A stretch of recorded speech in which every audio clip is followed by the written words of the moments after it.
আসসালামু আলাইকুম। সবাইকে সালাম ও শুভেচ্ছা জানাচ্ছি। একটি জরুরি লাইভে আসলাম, একটি জরুরি বার্তা নিয়ে।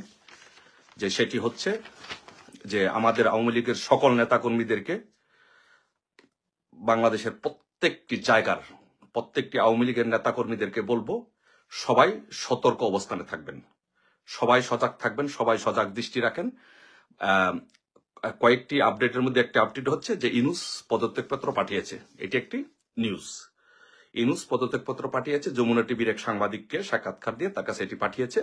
কিন্তু এটা নিয়ে আলোচনা চলছে, নেগোসিয়েশন হচ্ছে। আর সেনাবাহিনীর ভিতরে এগুলো নিয়ে ঝামেলা হচ্ছে, সবগুলো ক্যান্টনমেন্টে এগুলো নিয়ে ঝামেলা হচ্ছে। সো আর হচ্ছে লাইভ করেছিলাম, সেই লাইভে আমি বলেছি যে 4টার সময় আসিফ এবং মাহফুজ চলে গিয়েছে। সো তারা চলে গিয়েছে। তারপরে আপডেট হচ্ছে যে সার্জিৎ চলে গিয়েছে, তারপরে হচ্ছে আরো উপদেষ্টা যারা বিভিন্ন দেশে চলে গিয়েছে। সো সবাই মোটামুটি সবাই পালাচ্ছে, সবাই পালিয়ে যাচ্ছে। এখন সম্ভবত আজকে রাত্রে সেনাবাহিনী ক্ষমতা গ্রহণ করতে পারে, সম্ভাবনা। It is highly likely that the সেনাবাহিনী will take over the power. So আর ইউনূসকে সম্ভবত গ্রেফতার করা হতে পারে, বা এটা নিয়ে it's not very accurate news, but করা হতে পারে। প্লিজ আমাকে ফোন দিবেন না, প্লিজ। আমি তো আপনাদের জন্য লাইভে আসছি, এই জন্যই তো এটা নিয়ে লাইভে আসলাম না, যারা ফোন না দেন প্লিজ। আপনারা 1 লাখ মানুষ ফোন দিলে আমি সব ফোন কিভাবে ধরবো? আপনারা, আমি তো লাইভে আছি, এখন কি ফোন দেওয়ার দরকার আছে? প্লিজ।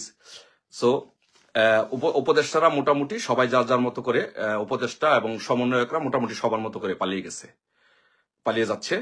আর আপনারা আমাদের নেতাকর্মীদেরকে বলবো, সারা বাংলাদেশে শক্ত অবস্থান নিয়ে রাখুন, যার যার মতো করে প্রত্যেকের জায়গা থেকে।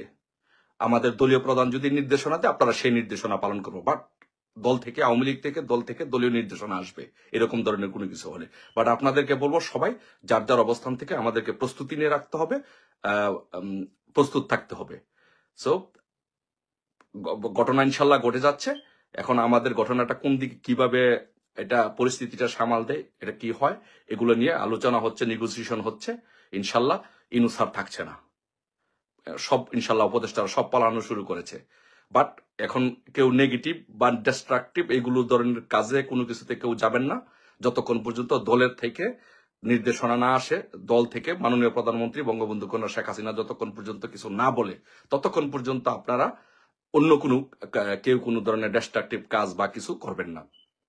সো যেটা হচ্ছে যে সেনাবাহিনী ক্ষমতা নিচ্ছে, এটা হচ্ছে মোটামুটি আজকের সর্বশেষ আপডেট। যে সেনাবাহিনী এই জাস্ট লাইভে আসার 5 মিনিট আগে আমি যারা আমার সাথে যাদের যোগাযোগ হয় সেনাবাহিনীতে বা ঊর্ধ্বতন কর্তৃপক্ষের সাথে যাদের যোগাযোগ হয়, আমাকে যারা বিভিন্নভাবে বিভিন্ন সময় তথ্য উপাত্ত দিয়ে সহযোগিতা করে, তাদের মাধ্যমে আমার সর্বশেষ জানা যে something is going to happen.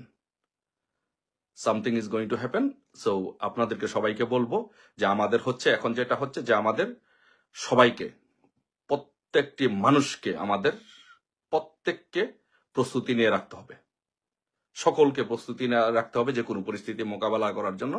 But আমি সবাইকে বলবো, আমি মনে করি যে আমাদের নেত্রী যে নির্দেশনা দেয়, আপনারা সেই আমার এই নির্দেশনা বা আমার কোনো কথা আপনারা ফলো করবেন না, বা কারোর কথা ফলো করবেন না। আমাদের নেত্রী যে নির্দেশনা দেবে বা যে দল যে নির্দেশনা দেবে, সেই নির্দেশনা ফলো করবেন। ইনশাল্লাহ বিজয় আমাদের সুনিশ্চিত। আসসালামু আলাইকুম রহমতুল্লাহি ওয়া বারাকাতুহু। সম্মানিত দর্শক, সরকারের মধ্যে কি হচ্ছে? সরকারের কি মন খারাপ? তারা কেন সকল কাজে সাড়া দিচ্ছেন না? তাদের চলাফেরার মধ্যে কেন গতি নেই? কেন বাহুল্যময় কর্মে তারা নিয়োজিত? যখন সরকার কর্ম শুরু করলো, সবাই ডক্টর ইউনূসের কাছে অনেক কিছু চাইতেন। প্রতিদিনই মানুষের আশা এবং আকাঙ্ক্ষা তাকে ঘিরে ছিল। এখন কেন কেউ ডক্টর মোহাম্মদ ইউনূসের কাছে কিচ্ছু চাচ্ছেন না, কোনো কিছু দাবি করছেন না? No expectation at all. উল্টো যেটা হচ্ছে সেটি হলো সরকারের বিরুদ্ধে ক্রোধ, ক্ষোভ ইত্যাদি প্রকাশিত হচ্ছে। সরকার কবে যাবে, কি হবে, এই সরকারের থাকা উচিত না, এই সরকারের দ্বারা আমাদের এই ক্ষতি হবে ইত্যাদি স্লোগান এবং ভাষণে রাজপথ প্রকম্পিত। কিন্তু জুলাই আগস্ট বিপ্লবের পর সেপ্টেম্বর, অক্টোবর, এমনকি নভেম্বর পর্যন্ত দলে দলে মানুষ চাইতো, সরকারের কাছে দাবি জানাতো, বিভিন্ন শ্রেণী পেশার মানুষ। এবং এটা বিরক্তিকর ছিল, অস্বস্তিকর ছিল, রাস্তা ব্লক হতো, অনেক ক্ষেত্রে সরকার এটা সামাল দিতে পারতো না। কিন্তু তারপরও আমরা যারা একটু রাজনীতি নিয়ে চিন্তা ভাবনা করি, আমরা এটাকে সরকারের জন্য ইতিবাচক হিসেবে বিবেচনা করতাম। এর কারণ হলো সরকারকে মানুষ আশা, আকাঙ্ক্ষা, নির্ভরতার জায়গা মনে করছে, যার কাছে যাওয়া যায়। কিন্তু যখন আপনার কাছে কেউ কোনো কিছু চাইবে না, তখনই ধরে নিতে হবে আপনি বাকির খাতায় পড়ে গেছেন। আমি শেখ হাসিনার যে পতন, সেই পতনের 1 বছর আগের থেকেই আমার মন বলছিল যে তার পতন অনিবার্য। একটা ফেসবুক স্ট্যাটাস দিয়েছিলাম, লেখাও লিখেছিলাম। এর কারণ হলো কিছু সিমটম, আপনার যখন পতন হবে কিছু সিমটম, যেমন রবীন্দ্রনাথের সে বিখ্যাত গান আছে না, যখন পড়বে না মোর পায়ের ধুলো এই বাটে, তখন কি হবে? আপনার উঠোনে শ্যাওলা জন্ম নেবে, আশেপাশের সব কিছুতে, এমনকি যে বাদ্যযন্ত্র আপনি বাজান সেখানে ধুলোবালি জমে যাবে। তো শেখ হাসিনার যে স্বামীর বাড়ি, সেই স্বামীর বাড়ি সুধার সদন, সেখানে মিলিটারি কেটাদুরস্ত হয়ে গার্ড দিচ্ছে, কিন্তু বাড়ির সামনে ঝাড়ু দেওয়া হচ্ছে না, ময়লা আবর্জনায় পরিপূর্ণ পুরো রাস্তাটা। অনেকগুলো নেড়ি কুকুর সেখানে শুয়ে থাকে, মলত্যাগ করে। আর আশেপাশে যারা লোকজন আছে তারা ভুলেও ওখান দিয়ে যায়, কিন্তু ওই বাড়ির দিকে তাকায় না। মানে সুধা সদনের প্রতি কোনো আকর্ষণ নেই। অথচ ওই সুধা সদনকে কেন্দ্র করে কিন্তু আওয়ামী লীগের ক্ষমতায় উত্থান, এবং ওখানে সিআরআই ছিল, নিস্তালাতে লোকে গমাগম করতো সবসময়। দ্বিতীয়ত গণভবন, যেখানে শেখ হাসিনা বসবাস করতেন।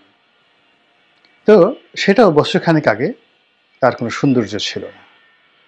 এই ঢাকা শহরে যত আজে বাজে বিশ্রী কুশ্রী, যাকে বলা হয় রোড ডিভাইডার আছে, মানে পুলিশ যেগুলোকে কাঁটাতারের বেড়া বলা হয়, এই কাঁটাতারের বেড়াগুলো দিয়ে ওই গণভবনের সামনের যে সৌন্দর্য, সেটাকে এতটা লাঞ্ছিত এবং অপমানিত করা হয়েছে, মনে হয়েছে যে এটি একটি নিষিদ্ধ স্থান।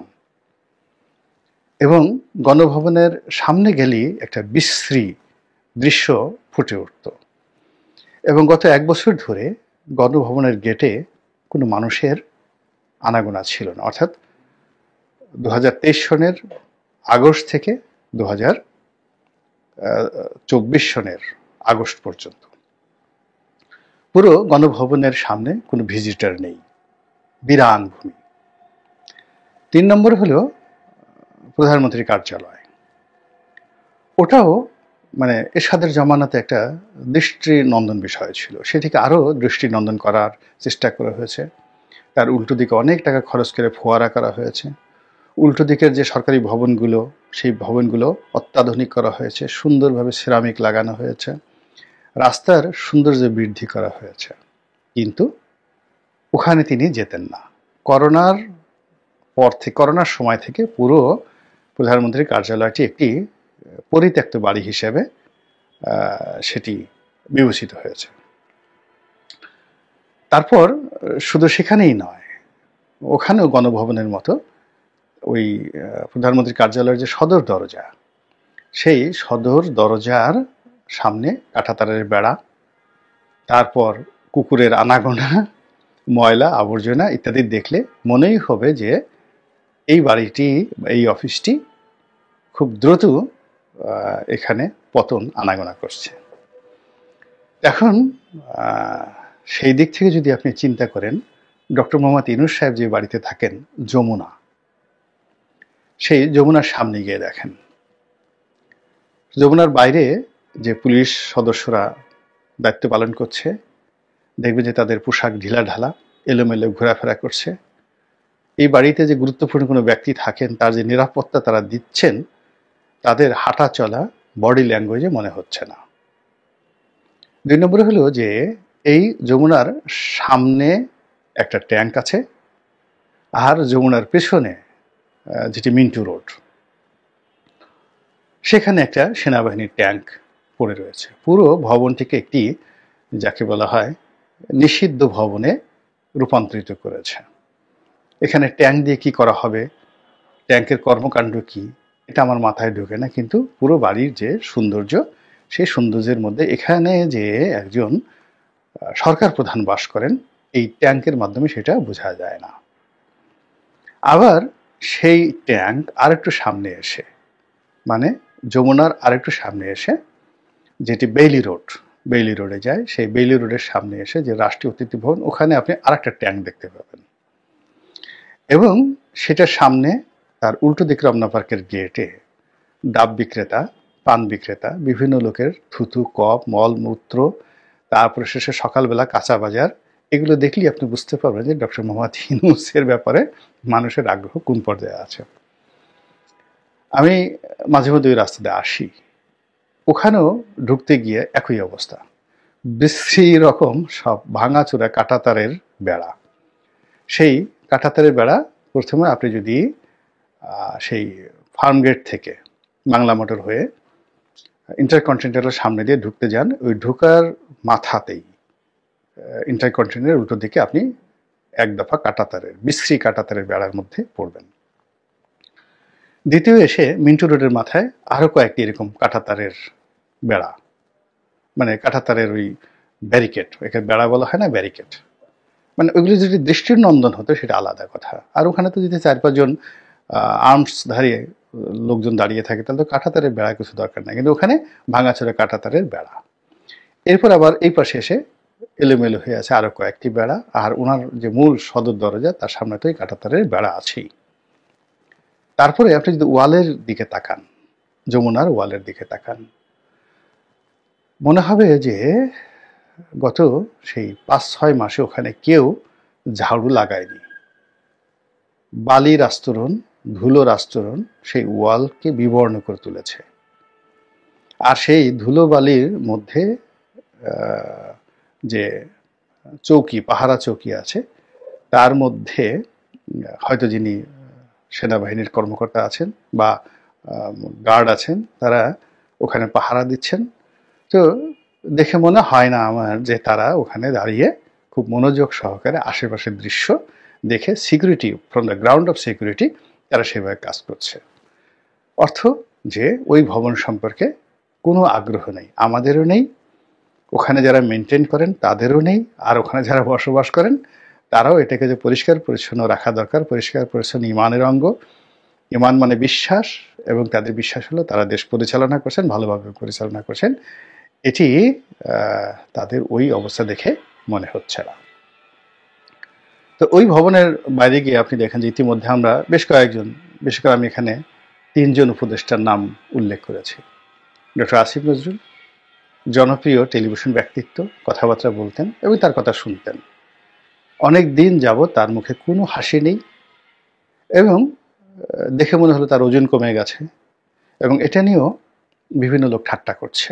একজন লোক বলছে এরকম কেন হচ্ছে, তো তিনি কি ভীত সন্ত্রস্ত, তিনি কি ভয় পাচ্ছেন? আর একজন প্রবীণ সাংবাদিক দুষ্টুমি করে বলতেছেন যে তিনি যখন উপদেষ্টা ছিলেন না তখন একটা তার উন্মুক্ত লাইভ ছিল, তো সেই লাইভে তিনি, বাধাহীন লাইভে অনেক কিছু করতেন যা তার চিত্তকে প্রফুল্ল রাখত, শরীরকে উৎফুল্ল রাখত।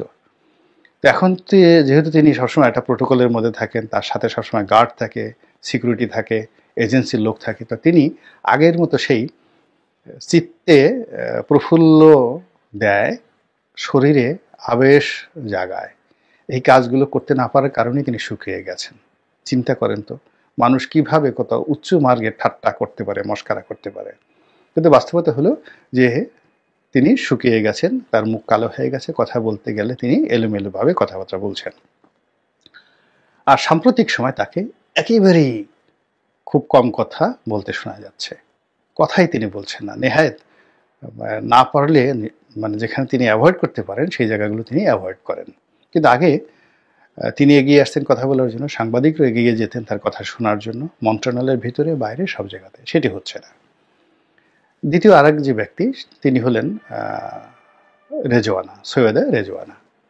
তিনিও প্রথম দিকে অনেক কথা বলেছেন এবং তিনি বিখ্যাত তার কথার জন্য, তার শব্দচয়ন, উচ্চারণ, শব্দ গঠন, মুখশ্রী এবং ভাষার ব্যবহার, তার সঙ্গে সঙ্গে স্মাইলিং ফেস। তো